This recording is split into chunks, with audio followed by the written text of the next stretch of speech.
Assalamualaikum warahmatullahi wabarakatuh. Alhamdulillahilladzi arsala rasulahu bil huda wa dinil haqq liyuzhirahu 'ala dini kullihi walau karihal kafirun. Asyhadu an la ilaha illallah wa asyhadu anna Muhammadan abduhu wa rasuluhu la nabiyya ba'dahu. Allahumma shalli wa sallim wa barik ala Muhammadin wa ala alihi wa sahbihi ajma'in. Amma ba'd. Ayuhan nas ittaqullaha haqqa tuqatih wa la tamutunna illa wa antum muslimun. Sadaqallahu wa sadaqa rasulul karim. Alhamdulillahirabbil alamin. Jazakallahu ta'ala astagfirullah. Dan syara'u teman-teman yang mendengarkan melihat siaran ini. Mari kita lanjutkan lagi masih di surah As-Saffat.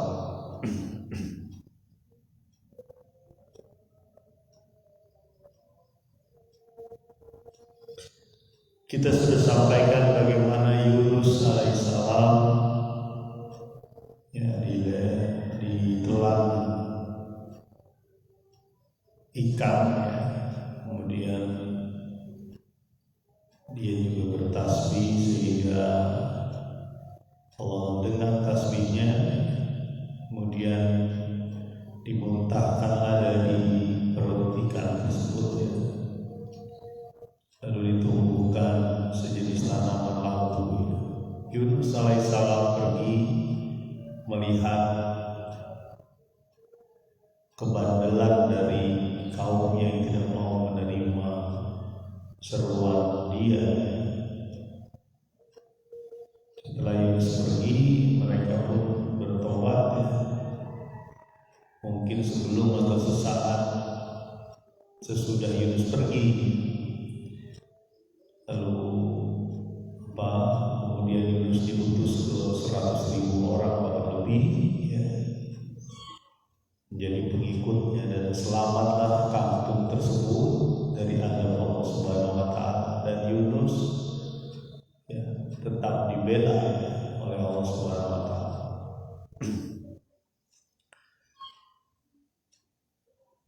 Mari kita lanjutkan di ayat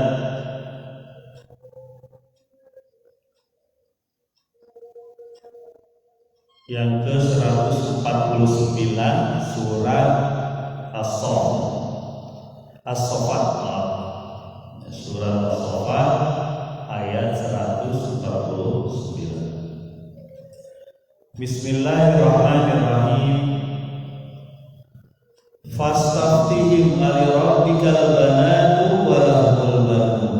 Tanyakanlah kepada mereka ya Muhammad, apakah insyaallah nanti saya mau berangkat.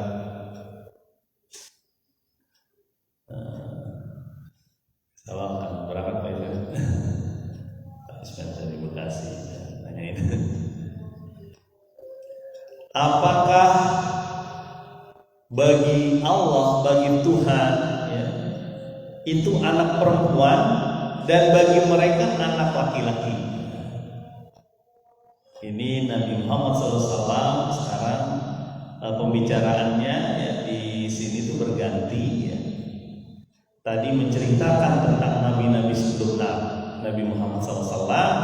Hari ini, saat ini menceritakan apa yang hadapan Nabi, yaitu orang-orang musyrik yang punya banyak legenda, legenda menghayal.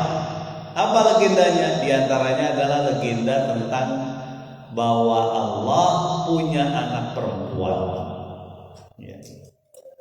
Nah ini legenda itu dongeng, dongeng yang dijadikan sistem kehidupan. Jadi ada tuh dongeng yang dijadikan sistem kehidupan. Yaitu apa? Dongeng bahwa Allah punya anak perempuan. Ada dongeng-dongeng lain di sini.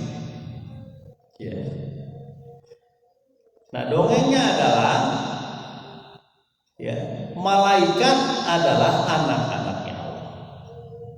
Ini dongeng. Ada juga dongeng tambahan bahwa malaikat ini anak-anaknya Allah, berarti dia punya istri dong. Istrinya mana? Jin. Nah itu. Nanti kita lihat tulis itu di bawah, nanti kita lihat ada beberapa ayat yang menceritakan legenda-legenda hayal. Dan ini dihadapi Rasulullah SAW di Mekah pada saat itu. Ya, makanya di sini disebutkan, tanyakan kepada mereka ya Muhammad, kenapa Allah dikasih yang perempuan, kok kamu yang laki-laki? Ya. Gitu. Makanya ayatnya fastaftihim alirabbikal banatu walahumul banun. Kenapa yang perempuan itu dikasih ke Allah, sementara bagi mereka laki-laki? Ya. Legenda selanjutnya nih, ini legenda-legenda di dongeng yang dijadikan bahan acuan bagi masyarakat ya. Ini kita perlu sadari ini karena ada masyarakat yang menjadikan dongeng khayalan itu jadi kehidupan mereka gitu. Ya. Banyak tuh bentuknya, nanti jadi banyak macam-macam. Ya. Dan dongeng ini berlawanan juga dengan dongeng lainnya. Kadang-kadang begitu rancu. Contohnya, kalau malaikat anak-anak perempuan, ya, anak-anak perempuannya Allah, ini anggapan mereka sungguh terlalu ya, anggapan mereka. Lalu kenapa mereka membenci anak perempuan? Ya, dalam surat-surat sebelumnya pernah kita sampaikan, ketika yang dilihat istrinya sedang melahirkan, ternyata kabarnya adalah kabar bahwa anak itu perempuan, mukanya hitam, mukanya kesel. Pilihannya dua waktu itu, ya, karena perempuan dianggap orang rendah, ya, orang lemah, biasa dijajah, hina sekali perempuan. Ya. Pilihan dua bagi seorang ayah yang kedapatan putrinya anaknya ternyata anak perempuan. Pilihan pertama dibunuh, karena tidak mau nanti diinjak-injak lah atau gimana, dijajah, lebih baik dibunuh aja dari awal, gitu. Kan ngaco ya. Yang kedua, dia menanggung malu seumur hidup, membiarkan membesarkannya, tapi dia menanggung malu seumur hidup. Bayangkan, ini kontradiksi atau berlawanan antara menganggap malaikat adalah anak perempuan mereka, anak perempuan Allah, tapi mereka membunuh anak perempuan. Bayangkan. Betul ya, keimanan itu bikin rusak akhlak kalau keimanannya nggak benar, keyakinannya nggak benar. Begitupun keimanan yang benar akan memperbaiki akhlak. Betapa banyak itu mungkin anak-anak perempuan yang dibunuh pada saat itu. Makanya di salah satu surat di Juz Ahmad, bi'ayyi dzambin qutilat, kenapa, dosa apa yang membuat dia dibunuh, anak-anak perempuan. Ada dalam Juz Ahmad, bi'ayyi dzambin qutilat, kenapa dia dibunuh, dosa apa yang membuat mereka membunuh anak perempuan. Ada lagi ya, ini Al-Quran menutup legenda-legenda tersebut, menahan legenda-legenda tersebut, dongeng-dongeng tersebut, ya, sambil memahamkan orang Quraisy bahwa itu tidak masuk akal. Ya. Ini baru ayat yang satu nih ya, ini ada ceritanya lagi di bawah nih. Ya.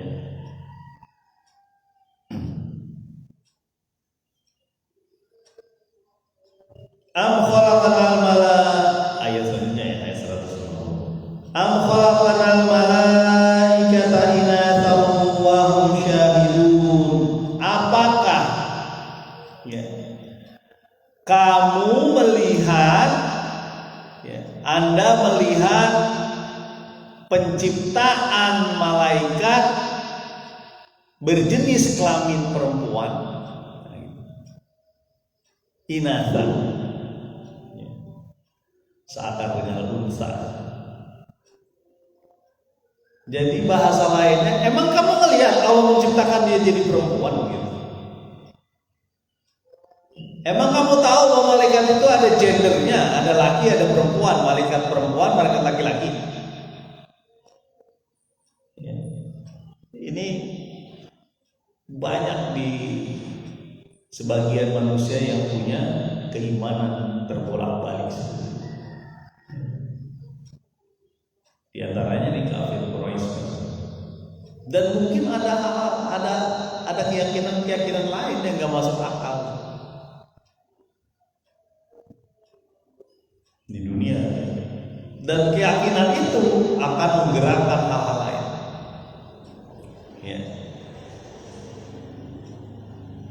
Nah ini dibongkar habis oleh Islam itu gak ada. Laki dan perempuan sama saja, yang membedakan itu cuma fungsinya saja.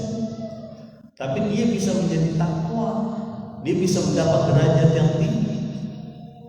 Ya. Jangan sampai pemikiran ini sampai di kalangan kaum muslimin. Pokoknya gimana caranya saya harus punya anak laki. Gak begitu. Ya.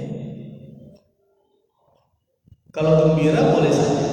Mestinya disamakan kegembiraan dia mendapatkan kelahiran anak laki atau anak perempuan. Kenapa dua-duanya sama bisa bertakwa kepada Allah? Ya. Kan sering disebut muslimin, muslimat, disebut qanitin, qanitat, at-thayyibatu lit-thayyibina, semuanya disebut sama. Ya. Kok ada perbedaannya Pak antara laki dan perempuan dalam masalah waris misalnya ya? Nah itu ada kajian fikih. Ya, memang karena laki-laki mempunyai tanggung jawab sehingga dia lebih besar dalam pembagian harta. Tapi jangan salah, pembagian harta itu kan dibagi-bagi, bukan langsung dikuasai oleh anak laki, nggak bisa. Ya, dia dibagi-bagi. Tetap ada unsur entrepreneurship lah kalau bahasa kita tuh, unsur orang supaya mencari rezeki, jangan langsung dikasih blek begitu aja. Ya, perannya tetap ada. Ya, jadi dapat anak laki-laki alhamdulillah, dapat anak perempuan alhamdulillah. Ya.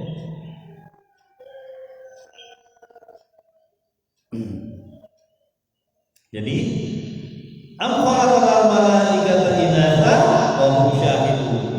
apakah mereka melihat, menyaksikan, ya Allah itu menciptakan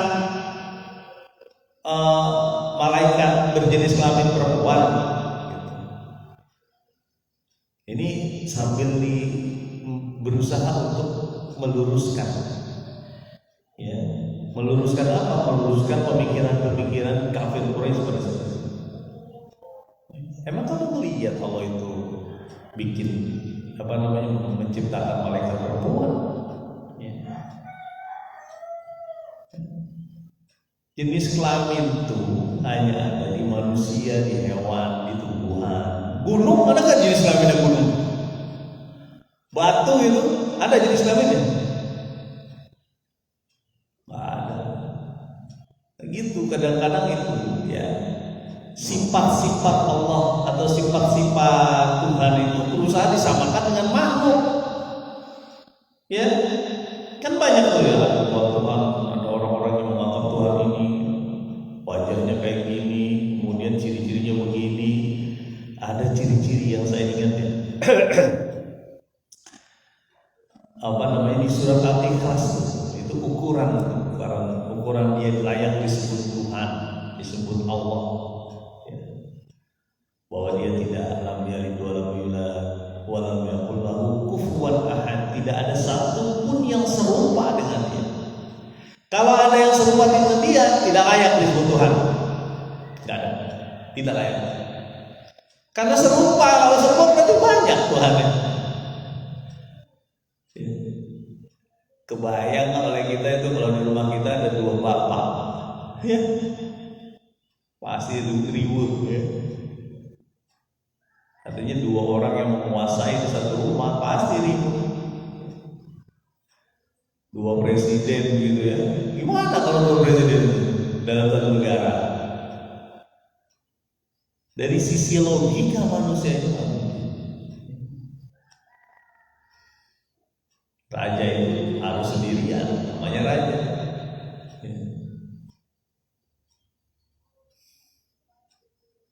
Jamaah mutaqwa astagfirullah.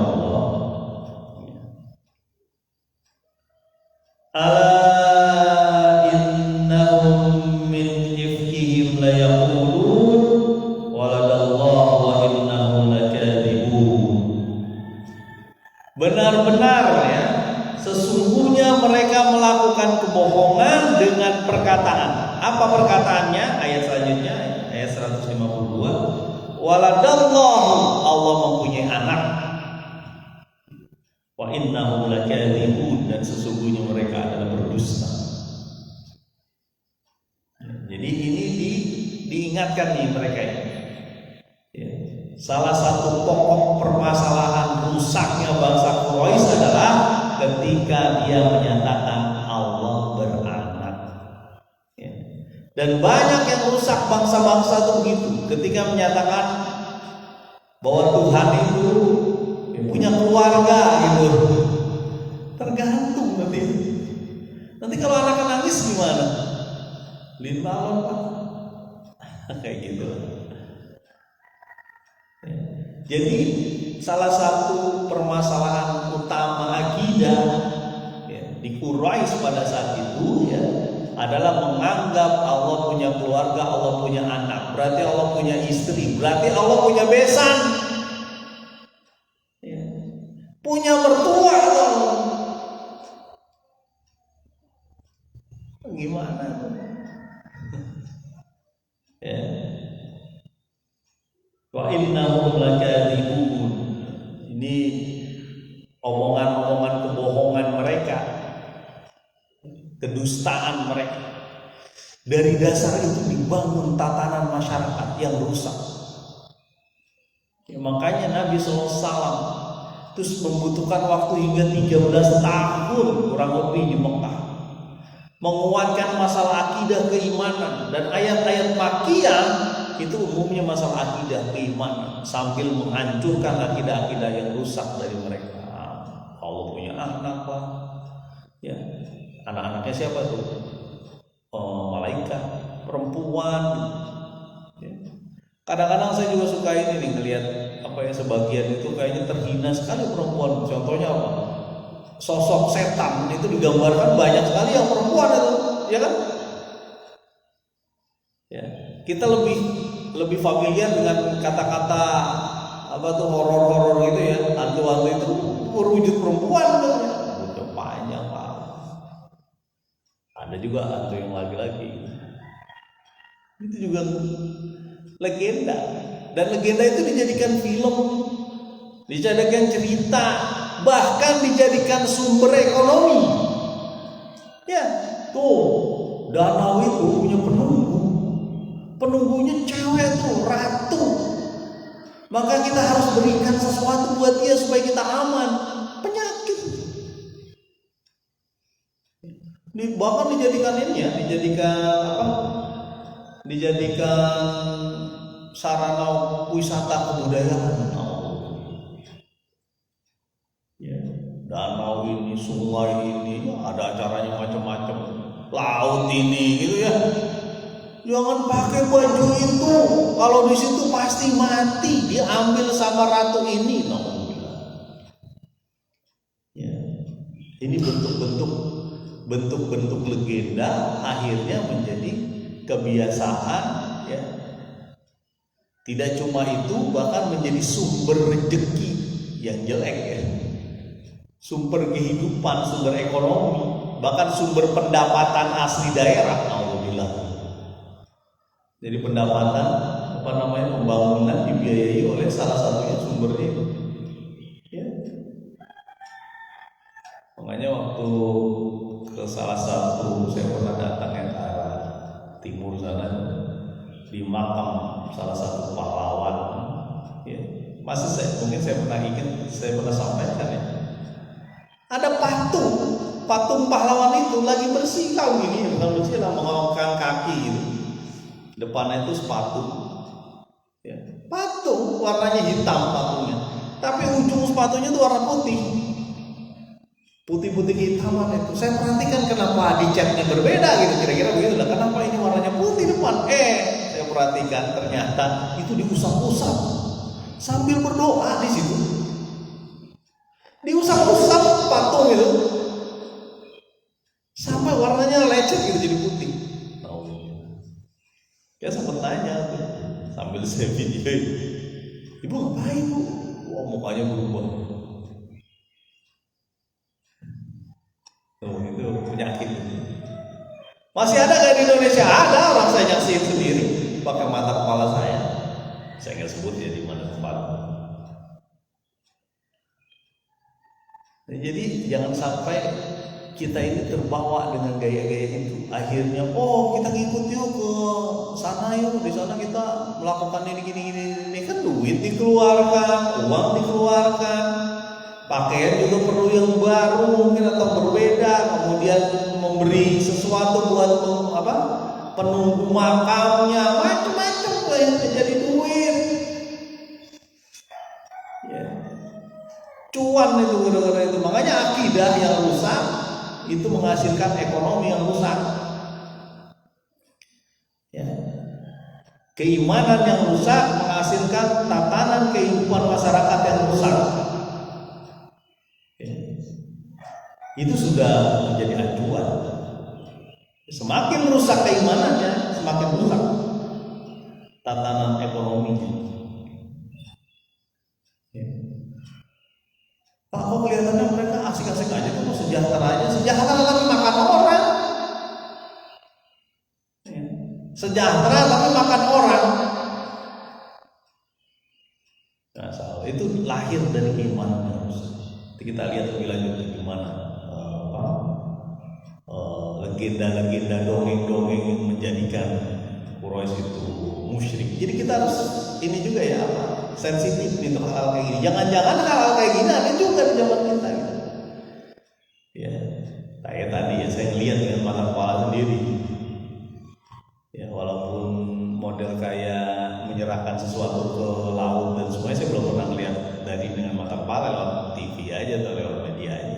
Tapi kalau yang tadi mengusap-usap patung pahlawan nasional sembari berdoa itu saya ngeliat sendiri. Ya.